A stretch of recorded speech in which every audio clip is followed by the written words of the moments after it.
Hey folks, welcome to Roland Martin Unfiltered. On today's show, voting rights for formerly incarcerated, two huge initiatives, one in Louisiana, one in Florida. We'll talk to Carmen Perez, one of the co-organizers of the Women's March, about this critical issue. Also, it is 2 weeks until Election Day, and voter suppression is rampant all across this country.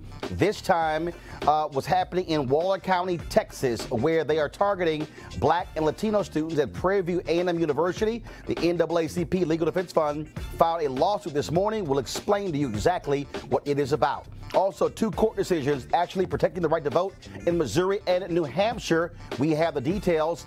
Brian Kemp, the Republican running against Stacey Abrams in Georgia, they'll be debating in about an hour, caught on tape worrying about people actually voting. You're the Secretary of State, dude. You should kind of want that. We have the audio. Can't wait to discuss with our panel. Meanwhile, in Georgia, an old story about and photo surfaced about Abrams burning the Georgia state flag in 1992, the Confederate racist one. We'll explain. Also, if the Democrats have a good election day in 2 weeks, they can thank Black female voters and Black female candidates. The electoral power of Black women is big, and we'll break it down with a university professor. And also, Megyn Kelly is apologizing after today saying, I don't see what the big deal is about blackface. She learned real quick how social media felt. We'll read to you her apology. Also, Niecy Nash has just put out a helpful PSA for all the white women who losing their damn minds calling the cops on Black people. Trust me, you're going to get a kick out of this one as well. And yes, the racists in Florida have issued a racist robocall against Andrew Gillum. Boy, they don't want to see a Black man become governor. And Donald Trump last night said, I'm a nationalist. He left out the white part. But we are not a fool. Our panel will break that down as well. It is time to bring the funk on Roland Martin Unfiltered. Let's go. He's got it. Whatever the biz, he's on it. Yes, that is live. Whatever it is, he's got the scoop, the fact, the find. And when it breaks, he's right on time and it's rolling. Best believe he's knowing. Putting it down from sports to news to politics. With entertainment just for kicks, he's rolling. It's on go, roll, y'all. It's Roland Martin, yeah. Rolling with Roland now. He's funk, he's fresh, he's real, the best, you know he's Roland Martin now.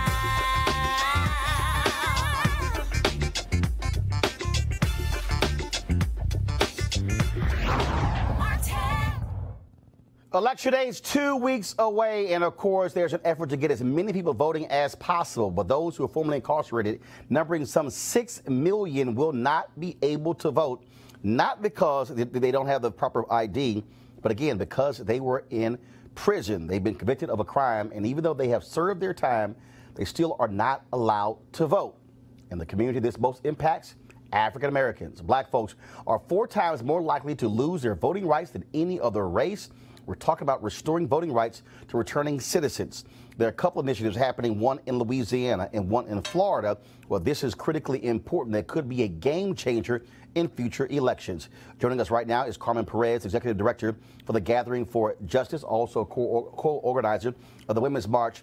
Carmen, this is one of those issues that, again, people say, oh, this isn't right, it isn't fair, but the reality is both political parties, Republicans and Democrats, have 2 separate views on this issue. That's right. So we know that many people who have felony convictions don't have the right to vote. So it's not just people who are coming out of prison like yesterday. We're talking about people who have done their time. They have served their time. They are now community members. They're contributing to the community. And so in Florida, there are 1.5 million people with a felony conviction. And so Desmond Meade is working on voting restoration rights. And so this is going to be a huge game changer. It's something that we all need to get behind. But there are both Republicans and Democrats that are in agreement that people deserve the right to vote in Florida. And not only that, you also, of course, you have an initiative that's been going through the legislature in Louisiana, also dealing with this as well. And again, we are seeing people who recognize that it makes no sense whatsoever denying the right to vote of people who served their time, some of them 20, 30, 40 years ago. That's right. We just finished a concert here in California this weekend called Time Done. It's to launch a new campaign for those who have served their time. They've done their time. It's been 20, 10, 5 years. And so we believe that it's important. Though there are 70 million people with felony convictions, and there are 40,000 barriers, legal barriers for those folks who cannot get a job, housing restrictions, voting restrictions. To what you're saying, it's so important for people to understand that this affects so many people, not only those that have served their time or who have never done time inside prison, because people have felony convictions without serving time, but also their families. My husband is somebody who has served their time. He was convicted of something when he was 19 years old. He is somebody, and my family cannot adopt anyone, right? So he is somebody who is working on this. Desmond Meade, Louisiana has this whole voting restoration rights. It's going to be huge for our country, but we also know that there are individuals that are putting voter suppression laws into place, and we got to fight back, especially with the midterm elections. Henry, go to my iPad, please. This is from nonprofitvote.org. What you'll see is that voting rights retained while in prison for a felony conviction. Only 2 states, just 2 states, Maine and Vermont. Voting rights restored automatically upon release from prison.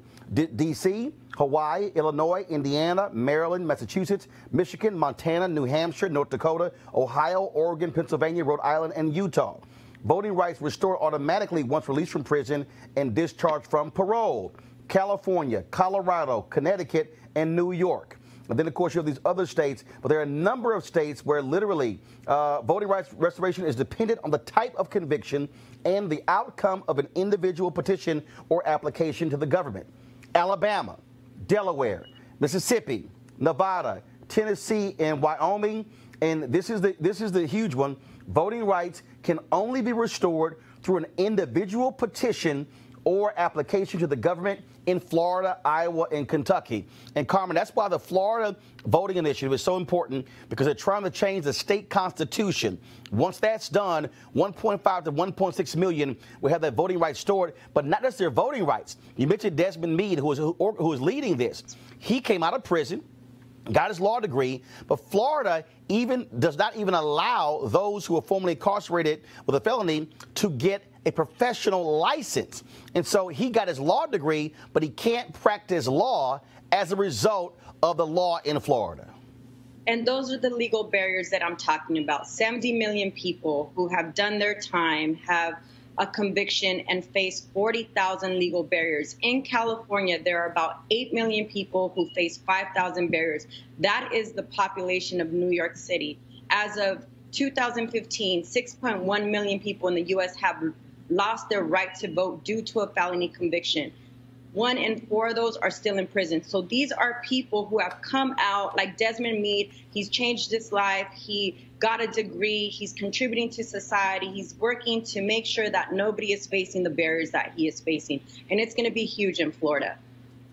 And again, this is one of those issues that when you look at the polling data, first of all, it's polling about 72% in Florida, but it's a huge discrepancy. About 58, 59% of Republicans, 80+% of Democrats. So you clearly have a difference of view when it comes to party. That's right. Well, look, I think it's going to be a huge, huge thing that if they're able to get this passed in Florida. And here's the key, folks. It must pass by at least 60% in Florida. It can't be simple majority. If it gets 60% or more, it passes, it changes the state constitution, and then they'll have the right to vote. That's going to be a major, major victory, and it could change elections in Florida when it comes to the legislature, but also congressional races, senatorial races, and gubernatorial races, and could have a huge impact on the 2020 election. And so trust me, if a Donald Trump goes to Florida talking Mr. Law and Order, this could very well sink his chances of winning Florida in 2020. And those who don't have the right to know have family members who do have the right to vote. So people need to go out and vote. This is huge for us. These midterm elections are going to be huge for so many of us that are impacted by so many of these issues. And so I really, really, really, really urge all of you to go out and vote. All right, Carmen Perez, we certainly appreciate it. Thank you so very much. Thank you. All right, I want to go to our panel right now. Nick Rathod, Vice President of Asian Americans, Pacific Islanders, Progressive Action. How you doing? Good. Lauren Victoria Burke, writer for the National Newspaper Publishers Association, and also Malik Abdul, National Communications Director for the Black Conservative Federation. Folks, when you look at what is happening, what's happening, of course, in Louisiana when that bill was passed affecting some 2,000 people. But again, this in Florida, first and foremost, this is a ballot initiative being led by African Americans, okay, in Florida. Again, 1.5 to 1.6. I'm telling you right now, if you're running for office in Florida and you're talking about, I want to get tough on law and order, you're going to have to recalibrate if all of a sudden 1.5 to 1.6 million people are not going to be voting in your state. It is interesting to think about the 60% threshold. That's hard to reach. That's really hard to reach. But the good news in Florida is they have two really exciting races. They have the, Rick Scott and Bill Nelson running against each other, and obviously Andrew Gillum. Andrew Gillum should bring out the type of constituency that really would care about that particular ballot initiative. I actually think it'll make the 60%, which in another year I don't think it would make the 60%. Well, look, they've been polling very well over the last 3 or 4 months. Live on this show, when we got the most recent data, it showed about 72% is where it's polling right now, because it's a lot of white folks in Florida who are felons or formerly incarcerated who are looking to also get the right to vote. Malik, I'm telling you, if you're Republicans and conservatives in Florida, you're going to have to change what you say, because it used to be, oh, law and order, lock them up. You got 1.6 million folks now who gonna have a ballot in their hand. I think that's gonna change. That's gonna change the tone of a lot of campaigns. Yeah, I think they can make some changes to the rhetoric, but I think overall, I support what the ballot initiative down in Florida. I think the Republican Party as a whole, especially when you're talking about people who have served their time, I think that the Republican Party as a whole benefits from encouraging legislators. Fortunately, Florida is one of the few states that allows that what they have there in Florida, but I'm glad to know that a lot of the Republicans in many of, if not most of the other Republican states don't have those same issues as in Florida. But as far as this ballot initiative, I'm all for it. But Nick, look, the reality is in Florida, what they have is a joke of a system where Rick Scott, who's the governor, appointed several commissioners where you had to actually physically go before them to explain why you should get your right to vote back. And then one of the individuals on it would ask every person, do you go to church? And they would be going like, well, what the hell they got to do to get my right to vote back? Wow. And they very rarely said yes. I mean, one guy who had no issues for 20 plus years laid this whole deal out, and they were like, you've done a good job of staying clean, but no, we're not going to give you a right to vote. And so what this measure does, wipes that commission out, where you will have that right to vote as soon as you get out. Well, first, I mean, this is a modern day Jim Crow that's happening down in the South and across the country. I mean, you saw on your iPad, it was 2 states that allowed felony reenfranchisement, and there's 48 that have some form of it, but most of them don't. And that is troubling. And this, to me, is the type of game-changing thing that we need to be doing as Democrats, as a progressive movement, as people of color, because, like you said, 1.6 million people coming out. That changes the entire dynamic in that state. And in every state that we can get that passed in and moved in, I think, only speaks to then further challenges for the Republican Party and benefiting the progressive movement, and especially black and brown. Lauren, this is also going to be a lesson, frankly, for progressives and Democrats when it comes to ballot initiatives. Conservatives have always funded these initiatives, gotten certain things passed, constitutions changed. You look at Alicia Reese, Ohio State rep. She's been desperately trying to get progressives and Democrats to fund her Ohio Bill of Rights initiative that would guarantee the right to vote in the Ohio State Constitution. Every damn year, they are suing somebody and going to court over voting in Ohio. If you change the Constitution and you actually make it a part of the Constitution, game over. You can get, because what people don't understand is there is no affirmative right to vote for every American. Justice Antonin Scalia wrote that in Bush v. Gore in 2000, that there is no affirmative right to vote. It does say if you're a minority or a woman, your rights cannot be discriminated against, but there's no affirmative right to vote. By putting it in the state constitution, then you get rid of all these ridiculous, we're going to changing of polling locations and stripping this and all these things that, frankly, Republicans use to suppress the vote. This now changes it. So I think the lesson for progressives will be, whoa, this thing passes.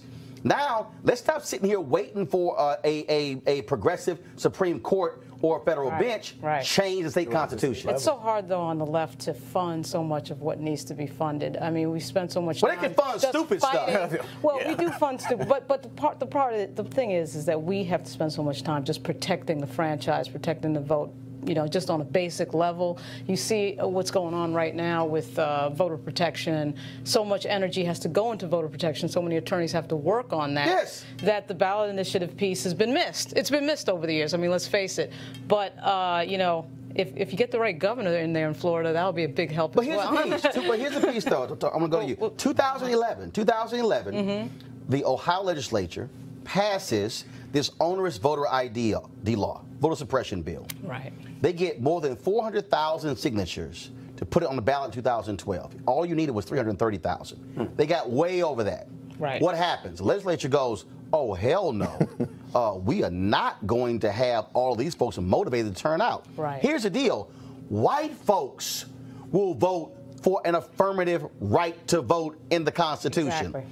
They changed that law, and they said we are not turning those people out because, and it was still on the ballot, but they did not want it to happen. In Maine, Republican legislature took away the right to same-day voter registration. The residents in 2010, Maine residents said, who the hell asked y'all to do that? Right. Put it back on the ballot in 2012. Right. It passed by more than 65%. Right. The point here is, I think that when you have these ballot initiatives when it comes to voting, you can thwart Republicans because I just don't see a white Republican going, damn it, I'm gonna vote against having my right to vote. Well, anytime you have an issue like that, particularly like that, the ones you just mentioned, that galvanizes that many people, you've got it. I mean, we live in a country with 70 million people who have a criminal record. Right. So, you know, when you have that many people who have a criminal record, obviously we're specifically talking about felonies, but still, that's a lot of people who understand involvement with the criminal justice system, and they're going to be for something like, because there's really no reason, once you've paid your debt to society, there's really no reason that you shouldn't be able to re-enter. Nick, final comment. Well, this is a matter of the wrong priorities, I think, for the progressive movement and the party. We continue to focus federally, and where we actually need to be focused is at the state level. What Republicans have done. Focus on state. For 40 years, they've been building at the state level, which is why currently they have historic control of the governorships, historic control of attorneys general, historic control of state legislatures, and if we don't control those things, we lose everything. So ballot initiatives, invest in those. They turn people out. They're a way to get people to the polls. But in the legislatures as well, invest in there. You won't have these issues happening if we invest in the right places, do the right things, and structurally change how we operate. All right, folks, in the home stretch of the midterms, the Republican Party, their leader Donald Trump, have decided that these 2 weeks will all be about the fear of immigrants, racism, and bald-faced lies about a left-wing mob. Well, Trump used all of that to win the presidency, and he is trying it again. Now, last night, he said he was a nationalist. Now, of course, he left out the word white, but no one is confused by what he meant. We'll deal with that later in the show, but one more instance of voter suppression is being called out by the NAACP Legal Defense Fund at Prairie View A&M University, an HBCU in Waller County, Texas. There are no early voting sites on the campus, all by design, folks. This has been an issue dating back more than 2 decades. The NAACP Legal Defense Fund, they says, quote, since at least the early 1970s, Waller County has consistently tried to limit the political power of black voters in the city of Prairie View and at Prairie View A&M specifically by undermining their right to vote. In keeping with this troubling pattern, Waller County officials have refused to come close to providing the same number of early voting opportunities as they have to non-black and non-student voters before next month's election. LDF is hopeful that the court will order Waller County to fulfill its obligation to protect every voter's rights under the Voting Rights Act and the U.S. Constitution. Also, we'll be watching this case as we're looking at 2 more in Georgia. In Missouri, there was some movement to preserve the right to vote. Voters with alternate ID will not be required to provide a sworn statement about their residence in Missouri. Voting rights advocates said the sworn statement requirement had a chilling effect on voters. In New Hampshire, in a major victory for student voting rights, a state court struck down a restrictive voter registration law aimed at college students. To back to our panel, bottom line is this here. You about the Prairie View A&M Waller County. Waller County, largely white. They do not want those black students affecting the politics in that county. It is nonsensical to not put an early voting location on that campus, but it's the exact same thing we saw in 2016, where you had a county clerk in Wisconsin who said she removed an early voting site from a college campus, she said, because too many of these young students are voting Democrat. So she moved it to some way out place in Wisconsin with a very small parking lot off of that college campus. Malik, these are the type of activities that Republicans use to shrink the electorate. I don't agree with that, just like I don't agree with the opposition to the ballot initiative in Florida. You don't agree with what I said or what they're doing? Yeah, I don't agree with what they're doing. I don't agree with voter suppression efforts just as a whole. I think that we should, whether it's restoring rights to former incarcerated individuals or anything like what we're talking about, students being able to vote at a college. I don't agree with any of those efforts. You know, there are things that happen where you have these ballot initiatives. I'm fully supportive of them. We just had a ballot initiative here in D.C. I think it was referendum 777, where the voters here in D.C. voted for this initiative. I think it was a tip wage initiative or something like that. And just recently, just like that, the city council overruled it. So I generally disagree with any of those type of efforts to deny or overrule the will of the voter. But bottom line is, Dick, this is what the Republican Party does. State after state after state after state. So we need to change the dynamic again, back to what I was saying. We need to have the right people in power in those places, which is why it's important to vote. But secondly, we need to defend the right to vote as Democrats in the same way that the Republicans defend the right to bear arms in the Second Amendment. There should be no questions. We should be screaming from the rafters that this stuff is happening in Georgia and Florida and Texas, that it is unconscionable to me that in the greatest democracy on earth that these shenanigans are happening and we sit back and allow it. And not only that, it's boringly consistent. The Republicans go after this over and over, time and time again. It's the same thing. They understand the demographics in the country are changing, and they're making moves to try to keep even, and they can't keep even. At some point, you get overtaken. We'll see in 14 days whether or not that'll happen in Florida and Georgia and Texas. I doubt it'll happen in Texas because there's so many complications with regard to certain constituencies that are, you know, made like this, making it more hard for them to vote. But Georgia and Florida, we may see a realignment for Team Blue. We'll see.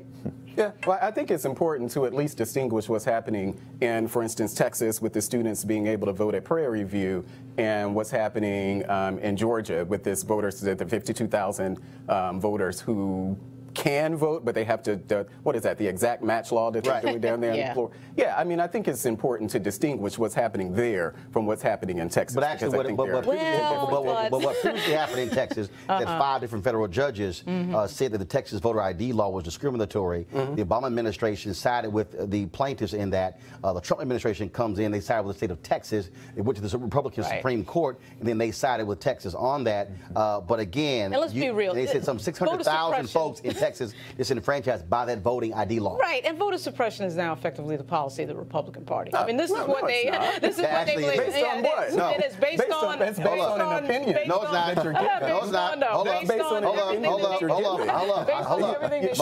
Malik, I can do a roll call. All right. You want to hit a roll call? Let's do the roll call. Iowa, Georgia, Tennessee, Arkansas, Louisiana, Mississippi, Alabama, Florida, Texas, North Carolina, Pennsylvania. You want me to keep going? Well, what you're and it got worse and started right after Barack Obama got elected. And again, you're including Georgia in that, and Georgia is probably one of the other states where what we have in Georgia is that exact match law. No. Let me help you out. Here's what happened in Georgia. Yes. You had the exact match games that were going on. Yes, under Kemp. A federal judge, ruled against Kemp, said this is not right, not proper. And then the legislature. What do Republicans in Georgia do? What the hell? We're going to make it the law. Yeah. Okay. So then they actually made it the law. So you had that going. That's voter suppression. In Tennessee, same thing. Black Voter Project turns in some 36,000 registrations. They say, a number of these are invalid. Won't tell them what makes them invalid. They're just saying they're invalid. But that's not what happened in Georgia. Wait a minute, hold up. In Missouri, the Secretary of State in Missouri, Republican, releases a video and say, you got to have this ID to vote. A federal judge goes, no, you don't, smacks him down. Kansas, Chris Kobach, Kobach pulled all of his games and tried it on a national level. It got thrown out. 2012, the leading Republican in Pennsylvania says Mitt Romney is going to win Pennsylvania because of voter ID. In Alabama, Republicans shutting down driver's license offices in that particular place. Florida, I've already laid the whole thing out. I can go Arkansas, Texas, Republican, Governor Greg Abbott, 5 different federal judges there. Do you need any more examples? No, but I still don't think that. I ain't done yet. North Carolina, where the Republicans in North Carolina, where the federal judge said they had a laser-like targeting of black voters. They shut down early voting locations. Yes, I remember that. They ended voting on Sunday. I remember. I just gave you a dozen states led by Republicans where they have enacted voter suppression. I have not heard Ronna McDaniel, the GOP chairwoman, say a word. I have not heard Donald Trump, president, Republican, say a word. I have not heard Speaker of the House Paul Ryan, Republican, say a word. I have not heard Mitch McConnell, Senate Majority Leader, say a word. I have not heard black Republicans as a group, other than Colin Powell, stand up and call out voter suppression. That's your evidence. Well, I mean, you can mention Colin Powell, and you can mention some of the other ones, but those particular states that you're talking about, I don't know the details of each of those, but I just gave them to you. But you're talking about, and I think what you mentioned is that this is the play of the Republican Party. Which it is. That's your opinion. No, but it's not. It's a fact. Well, that's just your opinion. I just gave you. Yes, you gave me instances. You gave me instances in America. Yeah. I just gave you at least 12. I can go find you. But that's not. Why is it hard to admit? Why is it hard to admit? Because it's not. Because I don't believe it's true. Name a Democrat who believes in voter suppression. Name a Democrat who has done what Chris Kobach has done. I don't even. Name one Democrat that's done what Chris Kobach has done. You're saying name a Democrat who. Name one Democrat. Name Democrat. But you're giving your opinion. I can name Brian Kemp. You can say Brian Kemp. Brian Kemp and Chris Kobach is not my. But that's your opinion on Brian Kemp. I'm helping you with one more. But that's your. No, I'm helping you one more. Conservative group right here in Virginia, a legal group. They were sending notices to very small towns in Mississippi saying, oh, these voting rolls where names don't match. If you don't remove them from the voting rolls, we're going to sue you. These small towns did not have the money to hire outside attorneys, and so they actually began to purge their rolls because of what they actually did. Speaking of purging rolls, Republicans in Ohio actually led the whole purging of voting rolls initiative. White man in Ohio sues them, go to the Supreme Court. How does the Republican-controlled Supreme Court rule? Yes, purging is allowed. Dude, that's policy. And again, the Republican Party says nothing. In every single instance I just mentioned, the Republican Party has never sided with the people voting. No. They've never sided with the people who were fighting against it. So you keep saying that's not the party's position. Malik, please show me, and I will wait for it, how Republicans never side with folks who are trying to vote. I just told you in Maine. So speaking the Republican legislature, the Republican legislature and the Republican governor changed the state law. Right. Didn't ask nobody. When it came to same-day voter registration, the voters went, what the hell are y'all doing, and overruled them as they should again. have. As they should have. Well, please show me. You can take the what's the Georgia governor now? I mean the Georgia governor. What he did after the hurricanes, the storm damage that was down there. What he did, he extended early voting in I think several of the counties in Georgia. That's what the Republican Party is. That doesn't mean that there aren't places where there may be some voter suppression, but that's not a policy of the entire party. It's just not a policy of the entire party. It's just not. Last chance. This is the last chance you have. This is so like this is like a preacher trying to give you the last chance. Give your life to Jesus. I just need you, Malik. Please show me an example where Republican state officials, party officials, where Republican governors or leaders, where they have stood up and said, what our party is doing is wrong, and shaving votes off and suppressing the vote. We're going to stand with those who filed the lawsuits. Can you give me an example? Let me look at Jeff Flake's Twitter account. He may have said somebody like Jeff Flake. Yeah, but of course he hadn't said it. But of course he hadn't said it. Good at saying stuff but doing nothing. Because in Texas we call that all hat and no cap. So I don't have an example of that. You don't have an example. I don't have an example of that. Guess what? They don't exist, bro. They don't exist. You can't find them because they don't exist. They may not have said anything, but that's not a policy of the Republican Party. Here you go, Don. October 26th voting deadline is in Nebraska. October 29th, state of Washington. October 30th is Utah and Connecticut. And of course, on election day, you can actually register and vote. Colorado, D.C., Hawaii, Idaho, Illinois, Iowa, Maine, because they overruled Republicans, Minnesota, Montana, New Hampshire, Vermont, Wisconsin, and Wyoming. Those states you can actually register and vote on the same day. Now, these are the states that are early voting taking place as we speak. Alaska, Arizona, Arkansas, California, Georgia, Hawaii, Idaho, Indiana, Iowa, Kansas, Louisiana, Massachusetts, Montana, Nebraska, Nevada, New Mexico, North Carolina, and Ohio. Those are all the places where you can vote right now. Now, we're talking about how Republicans are concerned about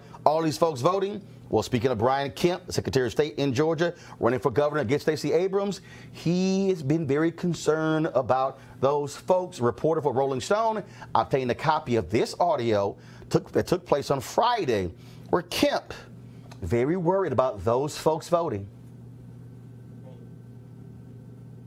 And as worried as we were going into the start of early voting with the literally tens of millions of dollars that they are putting behind to get out the vote efforts for their base, a lot of that with absentee ballot requests. They have just an unprecedented number of that, which is something that continues to concern us, especially if everybody uses and exercises their right to vote, which they absolutely can, and mails those ballots in. We got to have heavy turnout to offset that. He is really concerned about them turning out, but he's doing all he can to make sure it doesn't happen. Now, in less than 30 minutes, of course, Stacey Abrams and Brian Kemp will be engaged in their first debate. It's going to be airing on Georgia Public Broadcasting. If you go to RolandSMartin.com and RolandMartinUnfiltered.com, we're going to have the debate on our website as well. Now, yesterday, though, the New York Times reported that Stacey Abrams, as a college student, participated in a demonstration where she burned the then Georgia state flag. Now, of course, that was the Confederate flag in Georgia. Of course, this was a story from the Atlanta Journal-Constitution in 1992. AUC students burned state flag in protest at Capitol. Now, here's what the flag looked like back then. We're going to show you the flag. Guess what?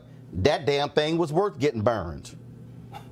Now, of course, stories coming out right now. Brian Kemp is hoping that's going to revive some feelings among Republicans there in Georgia as it relates to that. To me, non-story, because I set that sucker on fire today.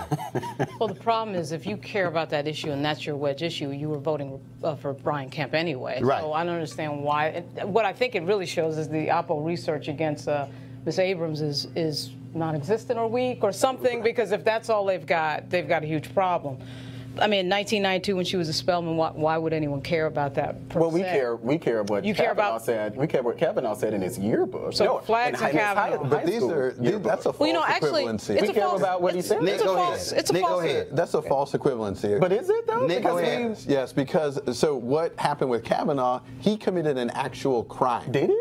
Yes, he was accused of a crime. Okay, he was accused of a crime. There's a difference. And they had a witness, they had evidence, they had uncorroborated a whole lot of things going on there, and it was a crime that needed to be explored. Her right to protest is protected by the First Amendment. Mm-hmm. That is not a crime. And to Roland's point, the Confederate flag, I would be participating right now in burning that thing. And I think a lot of people, the actual issue here is that this is just a distraction to what Brian Kemp is actually doing down there, suppressing votes and suppressing black people from coming out and trying to, again, dog whistle to get white people to come out and vote. Well, personally, I don't have a problem with her protest. I don't agree with it. It's not something I would have done. I wouldn't have burned the flag in the same way I don't kneel for the anthem. But you got a problem with, but do you have a problem with that Confederate flag? Well, I'm from Mississippi, so our state flag actually has the Confederate You got a symbol problem with that flag? in our sack. No, I don't. You don't have a problem with the Confederate emblem being in the Mississippi? I grew up in flag? Mississippi all of my life, and none of my friends, none of my family, none of any of the black people I know from Mississippi protested our state's flag. No, that's not what I asked you. What I'm asking you again is, I personally do you have a? I'm personally not offended by it. Are you telling me you don't have a problem with the Confederate emblem being on the state flag? So you have no problem that black children are growing up in Mississippi having to salute a flag with the Confederate symbol? As that kid who grew up in Mississippi, no, I don't. It didn't bother me when I was. And the Republican governor of that state had a problem with it. That's fine. Of South Carolina. Hold on. Let me go back. You are a black man in Mississippi. Black man. You have no problem. Black man from the hood in Mississippi. You have no problem with a Confederate symbol being on the Mississippi state flag. It did not bother me then, and it does not bother me now. So you will salute that flag? I don't salute Mississippi's flag. I live in D.C. I don't really salute any flag. Okay. Do you ever go back home for events? Mm-hmm. And when they say stand up, you salute it? I've never been to an event where we've had to stand up there. I was just there for my niece's graduation. But you got no problem with it? It doesn't bother me. If they decided to remove it, it's fine. But I'm pretty indifferent to it. It's not as that kid, and probably the only one on the panel who grew up in Mississippi, I can say that I don't know of the flag being a problem when I grew up.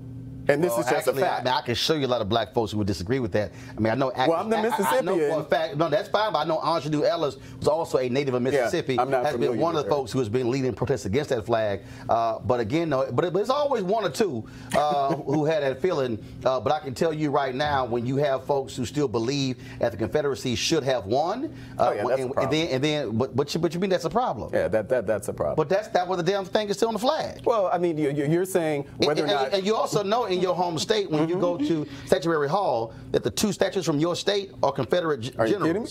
And in fact, we have a Confederate memorial in front of, I think, our old city, our old Capitol Hall. I was actually amazed by it because I never knew it was there. But you cool with that? If they remove it, fine. If they don't. Are you cool that the senior senator of Mississippi uses the desk of Jefferson Davis, the greatest traitor in American history? Well, I mean, I don't know. It's not like Robert Byrd didn't exist in the U.S. Senate from West Virginia. No, you didn't answer my question. The senior senator in West Virginia does not use the desk of Robert Byrd. But Robert Byrd was an ex-Cyclops of the KKK? Yes, but I'm asking and he was again, a Democrat. The senior senator right now in Mississippi, it was actually passed by the U.S. Senate, which is a joke. That person uses the desk of Jefferson Davis. Yeah, I mean... You cool with that too? That doesn't bother me. Those are saying it just doesn't bother me. Okay. What does bother you? Well, it's a lot. we can talk about it, but those things don't. Okay. Those things. I see now why Mississippi still has fundamental issues when it comes. Because we have great people who are from there. No, actually, I see why you still have issues when it comes to economic. Well, I haven't lived there in about 18 years, yeah, so that's probably the reason why you left. All right, it is. Yeah, it's the whole reason why you left. Both black women are playing a huge role when it comes to turning out the vote. We have known this for quite some time, but only mainstream media has realized that black women actually are getting out to vote. Okay, black people in black media, we've always known that, of course, but you're also seeing black women who are now running for office, even though they're not getting the support they also need. So a new study has been dealing with that whole issue in terms of where black women stand when it comes to voting. So joining us right now is Dr. Andre Perez of the Brookings Institution. They've been looking at this. And Dr. Perez, how you doing? Doing well. How are you? Doing great. Good seeing you, sir. And so when you look at what is happening across this country, you got black women who are not waiting, who are not hoping some political party or some candidate come in with resources. Folks have been on the ground pushing and working hard for quite some time to turn out black women who also hate the Republican Party more than any other group in America. That's right. So Brookings Institution and the Higher Heights Leadership Fund decided to create a roadmap and looking at the conditions that are ripe for black women electoral success. And what we found is something that we've intuitively known, that black women in majority black places have a higher chance of getting elected. But what we're seeing over the last couple of years, that black women are winning in majority places of color. as opposed to black places, expanding the range of options they have. So London Breed, for instance, San Francisco, should not be considered a surprise in a lot of places. You mentioned Ayanna Presley. She is not a surprise. And then we also found that majority blacks or places where there's a high concentration of black folks, states with a high concentration of black folks, there's a better likelihood of winning. So even in places like Mississippi, women are standing up and their batting average is not that bad. The issue is not necessarily getting out the vote per se, but getting people to run. You know, of all the open seats this year, only a third were contested by black women. In black districts, majority black districts. You also, of course, have Johanna Hayes, who's in Connecticut, who's also running, could be the first person of color from Connecticut. Then, of course, you also have a sister who's running in Iowa as well. And so what you are seeing these black women run, but also I think a huge part, first of all, you have Democratic constituencies that have not been supporting them. That's right. And so what is also being created, you're seeing these black women networks that are also utilizing their buying power and their money to fund a lot of these races as well. We had a group of elected officials and support groups come to the Brookings Institution when we released this report. And Catherine Pugh, mayor of Baltimore, she flashed a Delta sign signifying that she utilized her social networks to get elected. Black women are not getting the financial backing as their white peers, and they're not getting the backing from the Democratic Party. And we don't have to necessarily mention the Republican Party, which has been absent. But they are leveraging their social resources, and they're winning in spite of the electoral apparatus. And so it's encouraging in that regard, because if they get a decent amount of support in what you saw in Alabama late in the game, the Democratic Party coming in and supporting the on-the-ground efforts, and you saw what happened there. If they get the kind of support in 2020 that they well deserve, you might see a different outlook in places like Alabama, Mississippi. You know, Doug Jones could have been a black woman. And that's what people are now starting to see, that we don't necessarily have to work for a white candidate. We can elect black candidates to completely represent. Malik, your party's got a black women problem. Well, I mean, they really, absolutely. They really hate your. No, and this ain't my opinion. I'm sitting in a meeting with Reince Priebus and top officials there, and a black Republican woman who was sitting there. She said, "Black women hate us more than anybody else. There's no other group in America that hates the Republican Party more than a black woman." Well, I mean, the Republican Party does have a problem just generally with blacks. I don't know what our percentages but black are. women hate y'all. No, bro, I'm talking about the number is, look, 94% of black women went for Hillary Clinton. Well, and it wasn't just because of Hillary Clinton. Yeah. They hate y'all. Yeah, but that's part of that is conditioning. Part of that is just the culture. But part of it is policy.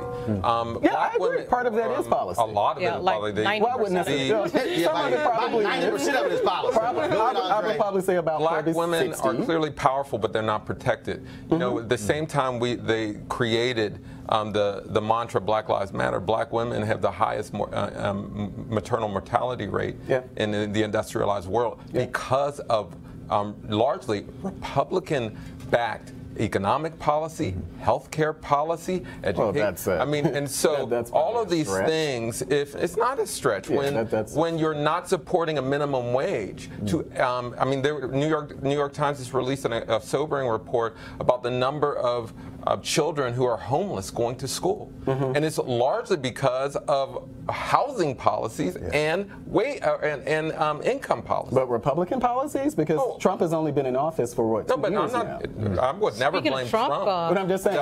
But prior to him, Obama was in office. That whole thing of calling Maxine Waters low IQ, that kind of plays badly with black women, don't you think? I mean, that's kind of a problem. That don't help. Then, of course, when you have the chief of staff have John Kelly come out and lie on Congresswoman Frederica Wilson. Street artist. Straight up lie. Don't even offer her an apology. Oh, you remember that one? When John Kelly came out to the podium and then chastised her, saying she did not stand up and support federal agents in Florida, even though she kind of she was the one who made it possible to have the building renamed. And he basically called her out. It was a flat out lie, and he didn't even have the guts to apologize to her. That don't sit well with black women. I imagine. But to your credit, I would say that the Democratic Party, by and large, particularly the liberal side of the party, have also supported policies that have not behooved black women well.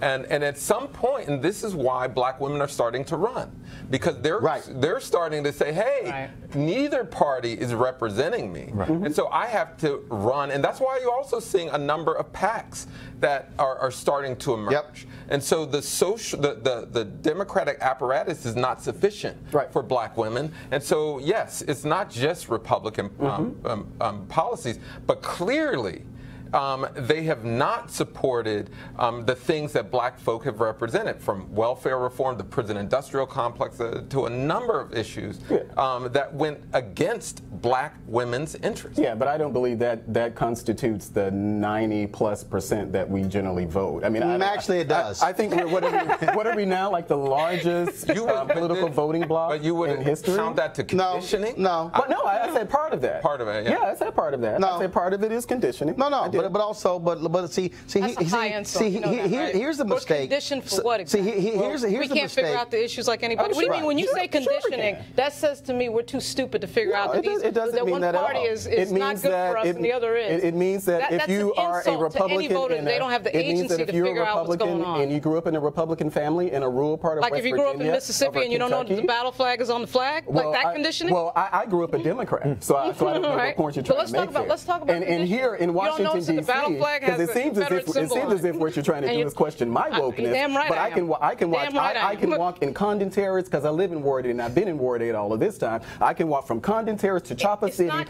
any time of the day. So whatever wokeness it is that you're questioning right here, we can try it again. If you are a Republican growing up in a Republican family in rural West Virginia, Kentucky, Iowa, or any of those places, chances are that when you register to vote, you're going to register as a Republican. It's not the same thing is in Democrat. Black women voting a certain way. Well, I said part of it, and I've actually said part of it. That's what you heard. That's what you heard because that's selective hearing. That's what you wanted to hear. But what I said is, I know exactly what I said is that the black. I said it's conditioning. I said part of it is conditioning. Part of it actually is policy. But I would say most of it's policy. Okay, well you would say that, and I would disagree. Andre, go ahead. But I would disagree though. But black people have not voted for Democrats or Republicans who have laid out generally a conservative agenda that was not of their interest.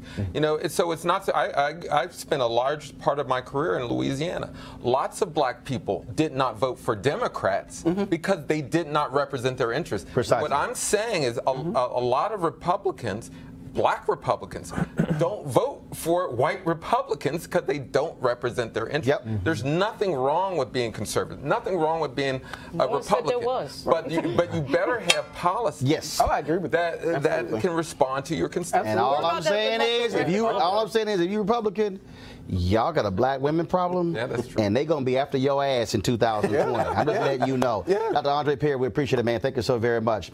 Folks, today on the Today Show, Megyn Kelly got into some hot water. Matter of fact, you know what? Don't worry about it. Leave Andre there. He ain't got nowhere to go. He can live there. He could be on the panel. So Megyn Kelly got some hot water today. They were talking about Halloween costumes, and she said this. You still be able to dress like a moron. But what is racist? Because truly, you do get in trouble if you are a white person who puts on blackface for Halloween, or a black person who puts on whiteface for Halloween. Like back when I was a kid, that was okay as long as you were dressing up as like a character. If somebody feels like something is offensive to them, then you should say it, and that's fair game. And you should be able to take it if you're going to dress up like that. Yeah, you got to be able to take it. Yeah, one of the things they mentioned is people dressing up like Nazis and this. If you think it's offensive, it probably is. And one of my big complaints just about society right now is whatever happened, and I know how you were raised. I don't know how you were raised, but that's questionable. Whatever happened to just manners and polite society. But on Halloween, you've got guys running around with fake axes coming out of their head. But what I'm saying it's gonna be jarring. Right, but what I'm saying is, in polite society, someone who's raised it would not think that dressing as a Nazi is okay. Yeah. I don't need the PC. Or painting somebody. I mean, I think that there are limits to how far you want to go. But Because you're making people feel bad. But I'm saying normal people kind of know where that line is. Yes, right. I mean, I have a son that dressed as a fireman with an axe and then insisted on carrying the axe around for like a week. But there was controversy on the Real Housewives. There was a controversy on the Real Housewives of New York with Luann, as she dresses Diana Ross. And she made her skin look darker than it really is, and people said that was racist. And I don't know, I thought, like, who doesn't love Diana Ross? She wants to look like Diana Ross for one day. I don't know how, like, that got racist on Halloween. It's not like she's walking around I have not seen it, but it sounds a little racist to me. Me too. And by the way, I haven't seen the other, but if she really wanted to look like Diana Ross, she should have dressed as Michael Jackson. Because they... I don't know. I can't keep up with the number of people that... just come on, we're already in the deep end. Literally. Of the pool. I can't keep up with the number of people that we're offending just by being, like, normal people. Well, there was a little problem there. First of all, that's what happens when you have no black people sitting at the table. Plus, it's a little hard when you replace two black people with Megyn Kelly and Tamron Hall and Al Roker. That conversation likely would have went a little different. She got lit up on social media, and just a couple hours ago, she released this. Henry, go to my iPad. Dear friends and teammates, one of the wonderful things about my job is that I get the chance to express and hear a lot of opinions. Today is one of those days where listening carefully to other points of view, including from friends and colleagues, is leading me to rethink my own views. When we had the roundtable discussion earlier today about the controversy of making your face look like a different race as part of a Halloween costume, I suggested if this seemed okay if done as part of this holiday where people have a chance to make themselves look like others. The iconic Diana Ross came up as an example. To me, I thought, why would it be controversial for someone dressing up as Diana Ross to make herself look like this amazing woman as a way of honoring and respecting her? I realize now that such behavior is indeed wrong, and I am sorry. The history of blackface in our culture is abhorrent, the wounds too deep. I've never been a PC kind of person, but I understand that we do need to be more sensitive in this day and age, particularly on race and ethnicity issues, which, far from being healed, have been exacerbated in our politics over the past year. This is a time for more understanding, love, sensitivity, and honor, and I want to be part of that. I look forward to continuing that discussion. I'm honored to work with all of you every day. Love, MK. And also, while we were sitting here, of course, a little bit earlier, I got a phone call and text message from one of the producers of the show, so I'll be chatting with him after this show. But the thing is here. How do you, like, what? Like, where have you been? Like, what? Like, where have you been? Where all have you been? How do you not know? Well, I don't know how every Halloween there's all these, people are in blackface. White people just decide they think that they're doing. You don't need to be Diana Ross. Just be Celine Dion. You don't need to be dressed in blackface. Without wearing black. Right, exactly. you can be that Ross. It's ridiculous. Look, You have to change your skin color.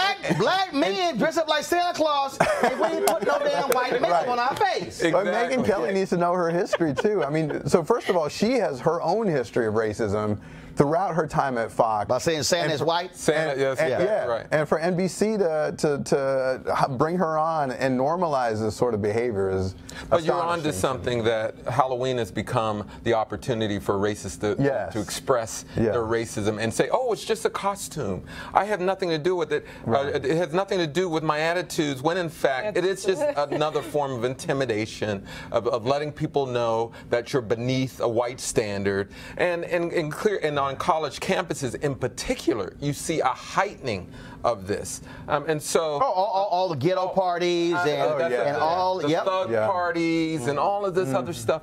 And so it's just an opportunity for white folks to say, oh, let's break free from our PC culture and let's just be ourselves. And what they're really revealing is their racism. Well, I think sometimes it's valid where we're talking about a PC culture. Here, and what Megyn's talking about here, I don't even know where she's I don't know where she's been. I don't know what she's listening to not even know that blackface is something that's offensive. And as you said, why would you even have to paint your face anything darker than what it is other than trying to give yourself a tan? I mean, Lauren, and that's a bad tan right Zoe there. Saldana called hell.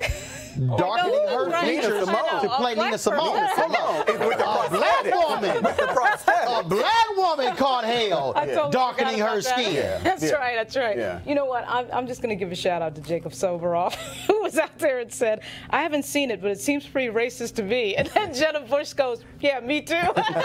I'm just saying. It was like, what is going on here? But again, Tamron Hall should be sitting there, and we all know it. That's what I think about when I see this moment. Right. Tamron Hall is the one that should be sitting there. Well, I'll tell you this here. When you talk about this idea of how people perceive what is racist, last night, of course, the Orange One had a rally in my hometown of Houston for Ted Cruz, where he said, hey, it's cool to be a nationalist. Press play.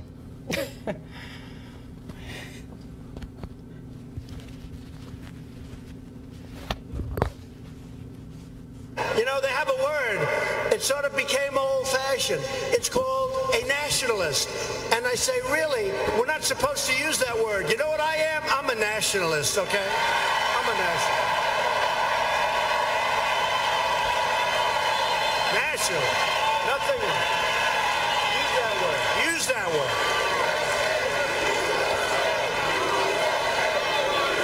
It's old-fashioned, all right. It's definitely old-fashioned. That part's accurate. Unbelievable. 14 days. 14 days. You cool with, are you a nationalist? I'm a patriot just like Trump. No. He didn't say patriot. He didn't say patriot. He said, just like no, Trump. ain't what he said. That's what he meant. No. Now y'all go interpreting. He said, no, use it. He said, they told me not to use it. Right. He said, I'm a nationalist. I'm going to use it anyway. Are you a nationalist? I'm a patriot just like Trump. So you're not a nationalist? I am. If that means what a patriot means, then I'm all for it. You know damn well. I'm pretty sure that's what Trump meant. I'm pretty sure that's what Trump meant. So why did he say patriot? Well, because I think we know that Donald Trump is provocative. We know that he tries to push back against anything that's orthodox. And I think that's an example of what we're seeing there. White nationalists are orthodox? Well, he didn't say white nationalist. He said nationalism. But he white. But if you talk about, if we get to the definition of nationalism. But are you a nationalist? I'm a patriot. I'm an absolute See, you won't answer that damn question. See, it's amazing, Andre, how he won't answer the question because he knows exactly what the hell nationalist means. But if you're going to be a patriot like Donald Trump and signal a white nationalist word and then harbor all of the segregationists, the racists, the bigots in the Republican Party, then what kind of patriot are you? Well, Donald Trump has rejected that. No, he hasn't. Donald Trump has rejected. No, he hasn't. When has he not rejected racism and bigotry? When has he not done that? Hell, he still thinks 2 days after Charlottesville, he President Douglas living at his house in D.C. But you do not. What I'm saying is, you do not see an exodus of racists from the Republican Party. They're getting shelter from it. And in fact, he keeps hiring. He keeps hiring Republican racists who it's like okay, well, another one. Oh yeah, we got to try to force this one out. Right. Wait a minute. What racist has he hired? Bro, are you serious? Which racist has Have you heard of Steve Bannon? Steve Bannon. Hold up, stop. Did Steve Bannon not say that Breitbart was the home of the alt-right? He did. White say supremacists? He did say that. Did he hire Stephen Miller? You could say. Wait, hold on, I ain't done. Did he hire Stephen Miller? He did. Who Richard Spencer said was my role model? Richard Spencer, the white nationalist, said Stephen Miller. He said Stephen Miller was my role model at Duke. Did they not fire a speechwriter for Donald Trump who sat next to a white nationalist at a conference? Did they not have to fire somebody in HUD who had racist writings? Well, did they not have to? They may have. Do you need me to keep going? They may have. These type of things happen in every administration. All right, Nick, go ahead. Go ahead. Because I'm going to roll call on your ass today. Between voter suppression and racism in the Trump administration. We've seen incidents that maybe. It ain't going well for you today with roll call. Nick, go ahead. No, there's example after example after example. And the thing that scares me, I have young children at school. Yeah. Donald Trump is being used as a racial to call people names. You know, they hide white people, white racists hide behind the MAGA hats. They say Donald Trump. as a form of saying white power in place of things like white power. And he sort of doesn't, he doesn't do anything to disavow it. In fact, he's doubling down on it. Everyone knows what he's talking about there. And then the chants then that follow and people cheering USA, right. USA are just, it is, you know it when you see it, you know. Just like the Republican congressman who stood on the floor of the United States House to tell Maxine Waters that can we just stop focusing on discrimination and be one country when the Republicans were voting to actually overturn an Obama law that hit folks who were discriminating against black people in the buying of cars. Republicans actually passed that, getting rid of provisions to stop discrimination because they say we one country. And she said, I won't yield my time. But speaking of also, again, Republicans being aided by racism, this robocall went out across Florida against Andrew Gillum. Well, hello there. I is the Negro Andrew Gillum, and I'll be asking you to make me governor of this here state of Florida. My esteemed opponent, who doesn't call me monkey, is doing a lot of hollering about how expensive my plans for health care be. But he be thinking of the white man's medicine, which is very expensive because it uses science and whatnot. But the medicine of my African race be very affordable. For instance, putting the chicken feet under your pillow during the full moon don't cost hardly nothing at all. So I promise that you make me Andrew Gillum, the governor, every people that be ailing will get all. That's the second racist robocall that white racists have unleashed against Andrew Gillum in Florida in support of Ron DeSantis, his opponent. That's unacceptable. It's unacceptable. It's the best black GOTV you could ever have. Watch the results in 14 days. But they're leaning on it. Keep running on it. But go ahead. They are leaning on this approach to win because you can win by defaming black people. And that is a harsh reality. That's why you're seeing so much talk about the new caravan and pitting Americans against Latino brethren. You know, it's just win, but name a recent race. I mean, because Gillespie went down in flames. Okay, on a totally Trump. I mean, you're right. Historically, but recently, I'm thinking it's starting to backlash again. Who's the racist running for U.S. Senator in Virginia right now?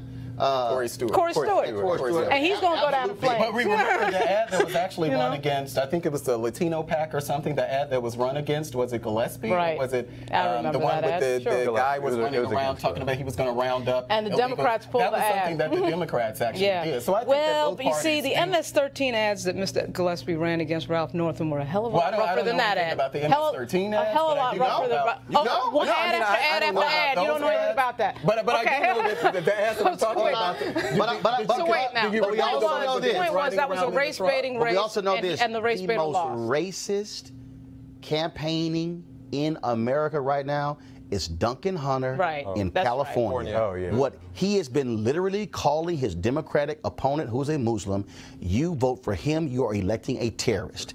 He is, and guess what? And your party has not disavowed Duncan Hunter. I can't speak for my party on that one. Well, it is the most racist campaign. No, he's been literally out of his mouth. Not racist unleashing a robocall. No, this has been coming out of Duncan Hunter's mouth. Duncan Hunter, the same one, of course, who got indicted. Him and his wife. And it should be Nick, final comment before I gotta go. I mean, it's just, to your point, I'm actually speechless. It is unbelievable. I mean, throughout this entire hour, I mean, it's just example after example after example of the pattern and practice by the Republican Party to both suppress voters and to race bait. And that, to me, is what they think is a winning strategy. Let's see what happens in And what does it tell you? If racists are that comfortable in one party, there must be something attractive. I'm just saying. Folks, be sure to support Roland Martin Unfiltered by going to RolandMartinUnfiltered.com to join our Bring the Funk fan club. Your donations make this possible. We're trying to get 20,000 of our followers to contribute at least $50 for the whole year to help fund what we are doing. Tomorrow, right here on the show, we will be back. We'll talk about a former CIA whistleblower, of course, who's been calling out wrongdoing. Of course, he's heading to prison on some other stuff, but he was putting on blast wrongdoing taking place. And, of course, Niecy Nash got something to say to all these white women who keep calling the cops on black people. Y'all got to see this video as well. So look forward to having that. Plus, we will have video from the Stacey Abrams, Brian Kemp debate happening right now in Georgia. If you go to RolandSMartin.com and RolandMartinUnfiltered.com, we'll actually have that debate on our websites as well. Thank you, our panel. I certainly appreciate it. Thank you so very much. And folks, thanks to all of you for watching. I'll see you tomorrow. Power!